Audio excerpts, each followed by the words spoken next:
don't know why lobsters are a big thing right now, but I saw this photo on Reddit, and as the kids do say, I have a mighty need.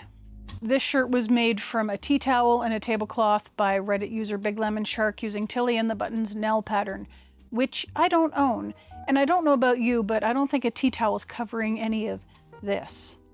I possibly could just go out and buy the pattern, but that gets expensive after a while, so I'd like to try altering a pattern I already have. Do I have a pattern in mind? I do, and it brings up a thought I've seen floated about the internet. How similar are independently designed patterns? It's a notion I jotted down after going down one internet sewing rabbit hole or another, probably Reddit's craft snark. It sounds like something they'd talk about, and I figured we'd discuss it today while I put together this shirt. Some of you may remember the Gilbert shirt that I made last year. If you don't recognize this side, you might recognize the back. Holy shirt balls, that was almost exactly a year ago. It was last August, I do believe. Is this going to be an annual thing? To catch you up or fill you in if you're new here, it's a nice collared shirt from Helen's Closet that can be made with long or short sleeves, and you have a choice of waist ties or hip length hem. I spent about 2 weeks embroidering the heck out of the yoke, only to find that it didn't fit properly. Of course, this was before I realized you could make adjustments. Having made this shirt before, I know I chose the right base size for my shoulders. I just need some inches in front for my bust, my tummy, and my hips. Pretty much everything. Probably wouldn't hurt to have a bit more room in the back as well. Some folks would just try moving out the side seam. I've definitely tried that in the past. Some would do a full bust adjustment and then just grade or swing the side seam out from below the bust to the hip.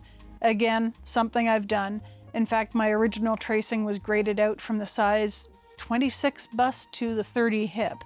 Apparently it didn't do the trick. I'd kind of like this to have a bit more room overall. Just tacking some extra width on can sometimes leave some extra fabric drooping sadly at your sides without giving any actual room.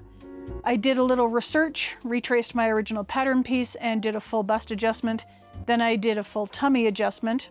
The information is from a couple of Cashmerette Club masterclasses, and I had a light bulb moment when the belly adjustment was described. It's the same way that Bianca of Closet Historian turns regular sleeves into poofy sleeves. It's a very similar process. Tilly's Nell pattern doesn't have a collar. It's a V-neck. I took a look through my other patterns and found one with a neckline I could copy. Then I made a new facing to match. I checked Threadloop to see if anyone had uploaded any project photos showing the back, and found one. Again, lobsters, it's a theme.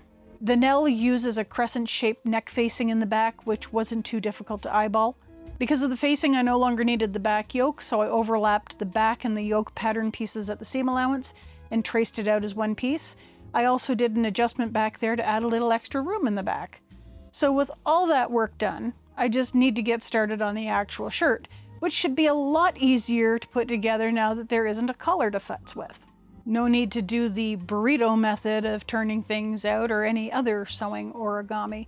All I really need to do is put the facings through the serger and tack them down. Awesome. Question is, do I have fabric? Do I have fabric? It has lobsters. I really don't know how I got lucky enough to find this stuff. The husbeast and I were invited out to dim sum with Ashley Main and her fiance. And afterwards, the guys let us go to Fabric Land, which was possibly a bad idea. Jury is still out on that. Either way, while we were sifting through all of the things in the clearance section, because spring is gone and now they're starting to get ready for back to school, I found this and immediately thought about the top from Big Lemon Shark and thought, well, you know what? I could make that. So I found this. Ashley found the nice solid to go with it. And yeah, I guess the rest is history. Let's cut everything out and get started. We're in the middle of August here on the Canadian prairies, and when it hasn't been raining, it's been hotter than Hades' left butt cheek. I don't know about you, but I'd love a cool new shirt for this weekend, and we can talk about how similar so many independent patterns are. Let's get started. While we're getting things underway, I'd like to thank you for watching. If you're not already subscribed, you might want to check that right now. Possibly boop the like button while you're at it. An extra special thanks to my supporters on Patreon and channel memberships. It's because of you I'm able to do things like temporarily pivot into crustacean core. If folks could watch until the end, that would be fantastic. Maybe leave a comment letting me know what this whole lobster mania is. Is it because they're tasty? Is it because of a Disney franchise? Or, speaking of franchises, a renewed interest in seafood for landlocked North Americans? Have you ever hacked a pattern like this? Have you ever worn a pattern out? Inquiring minds want to know.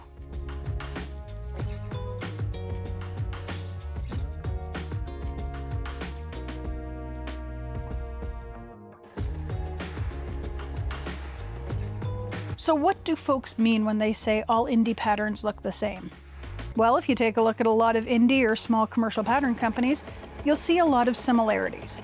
A good core wardrobe has a button-down shirt, casual woven top, a couple of t-shirts, a couple of sundresses, dinner dresses, a jumpsuit and/or overalls, pants, jeans, and some skirts. There may be other fun offerings like shorts, vests, other aesthetic-driven blouses, dresses, and skirts, and things like sleeve or pocket extensions. I think it comes down to at least 3 factors: sewing education, convenience, and trends.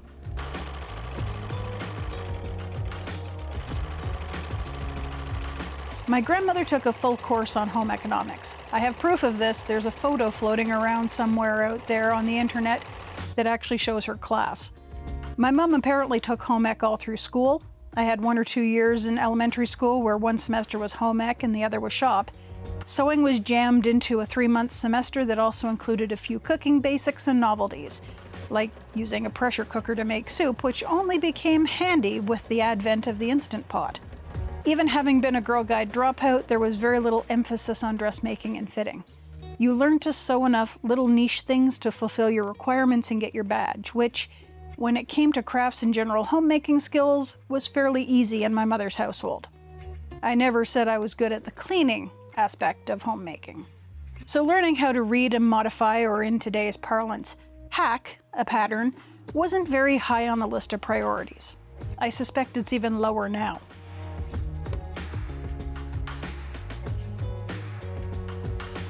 Mum was a serious sewist. She had a lot of trendy patterns, sure, but her bread and butter were basic staples. She had a packet of basic skirt patterns and a packet of basic blouses, and she used them until they wore out. Then she'd either work from her paper-traced copies or see if the original was still available at the fabric store, because some things never go out of style. Pencil skirt? Got it. A-line skirt? It's there. Circle skirt? Math. Need a mini skirt? Shorten the hemline on your basic pencil, A-line, or circle. Maxi skirt? Draw out the lines until it reached wherever you needed it. Ruffles? Math. Tiered skirts? Math again. She'd get new patterns when it was convenient, hence things like the iconic 80s jumpsuit with Brooke Shields on the pattern packet, or the odd raglan shirt with drop waist skirt patterns, or a bridesmaid's dress with very simple lines turned into a sweet eyelet dress suitable for an 8th grader's elementary school graduation. She'd find a simple pattern, dislike the neckline, and change it. Why buy a new pattern when all you have to do is draw 1 or 2 lines and change a facing? The kid wants princess seams? Draft out your darts. New patterns were for trendy new styles that actually required 3 days of thinking to hack from her basic shirt, pants, and skirt pattern stash. Even longer if you had to convince a reluctant 12-year-old to stand still long enough for a tissue fitting. Home sewing, while on the rise, still isn't as prevalent as it was during my mother's time. The last time I heard someone say, "I made a new house dress today," was probably back in 1988. Maybe even earlier than that.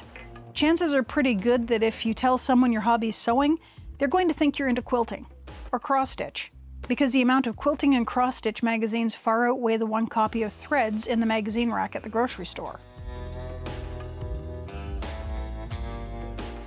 So without that education and expectation to modify your patterns, you're going to buy a pattern for every look you want to try. You're also going to want the most detailed instructions because we don't have a baseline education in sewing arts. And buying physical instruction books like my mother's 1972 Simplicity Revised Sewing Book or the Full Singer Sewing Book series is less convenient than opening a PDF. Hence, a lot of independent and small commercial companies offer some very similar looks. You might be drawn to Cashmerette's shaping for larger women's curves, or Closet Core's clean lines, or Helen's Closet's West Coast aesthetic and detailed instructions. Either way, you're still making a button-down shirt, or a relaxed casual shirt, pair of overalls, party dress, sundress, slacks, etc. They also know you aren't necessarily going to have the patience or experience to do a lot of modifications, so in many cases they do that for you. It's why you might see multiple blouse and top patterns, or multiple trouser styles. They understand the convenience of variety. When it comes to larger indies or small commercial patterns, a lot of the owners/designers seem really jazzed when they're tagged on something made from their pattern, whether it was kept intact and made to the pattern specifications or turned into something entirely different. Because all these simple patterns are just templates. Everything works on a basic system, and the variety is there so you can find the system that works for you. Which is why I can take the Helen's Closet Gilbert top and turn it into Tilly and the Buttons Nell blouse. I know just enough about using and modifying patterns to be dangerous.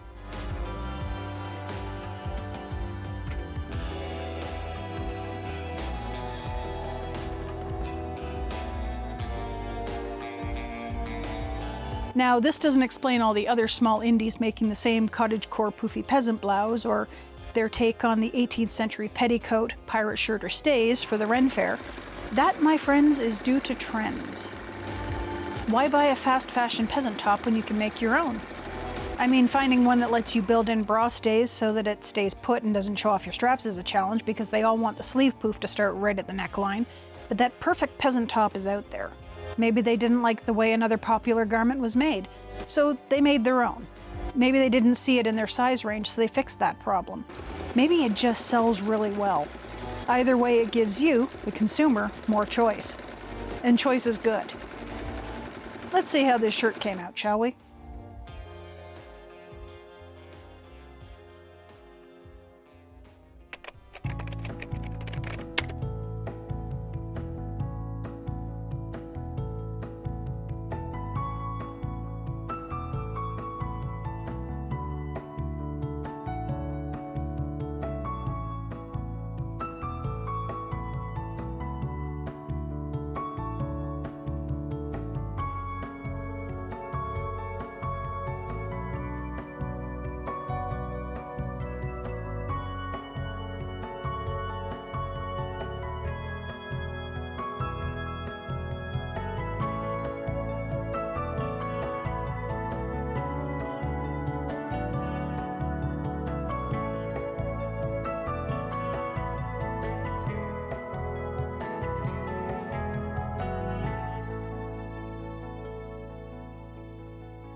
And we're done.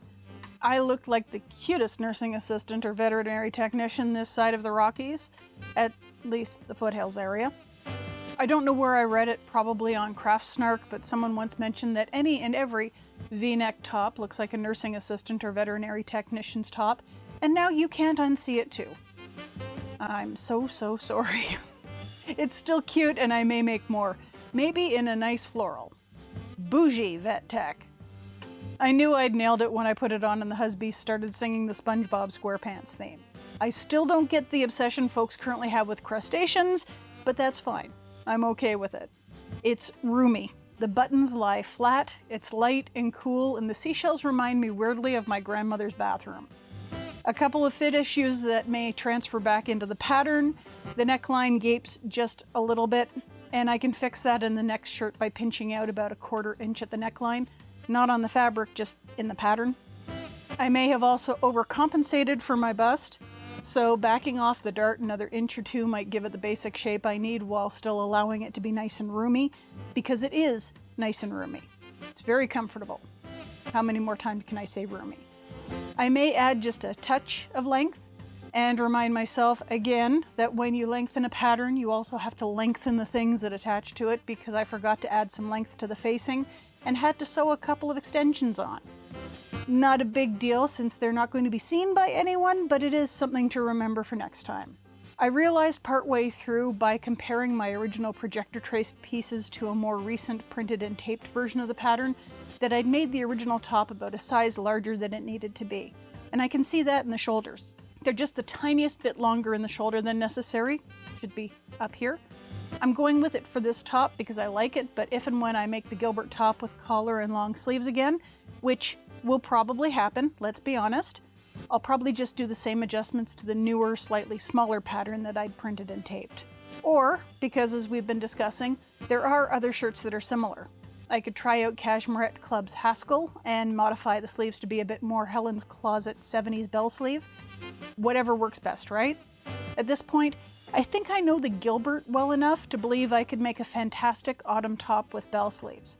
Maybe pair it with a sweater vest and blue jeans, or A-line skirt for that full 1970s aesthetic.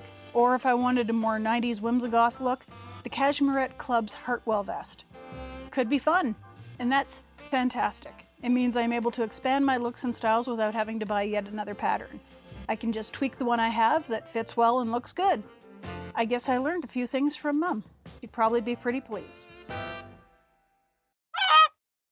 I'm currently down to one studio light in here. I do have 2 more upstairs that need to come down, but the reason why I'm down to one studio light down here is because cats. You might have noticed the cats are not here right now, and that's because they are out in the sunroom, because they've lost their sewing room privileges for the moment. Basically, they started running around, and the stands for the lights are just so rickety that one bump and they go over. They've already killed one light. Cream-colored cat keeps wanting to go after the light that's over there, basically thinking that she can stretch on it. So she's tried to pull it down about 3 times now. And I really don't want them going after the new soft boxes because they're what make this whole area look so pretty and lit up properly. And they're not cheap. So it's not that I'm denying you cats. I'm saving my equipment. There will be more catness, I'm sure. I am positive that if I let them in while I'm sewing, they'll hopefully steer clear of the lights and just roam around and, of course, try to get onto the ironing board, which is an entirely new kettle of fish. Can of worms. Either way, it's something that I try to discourage. Cats.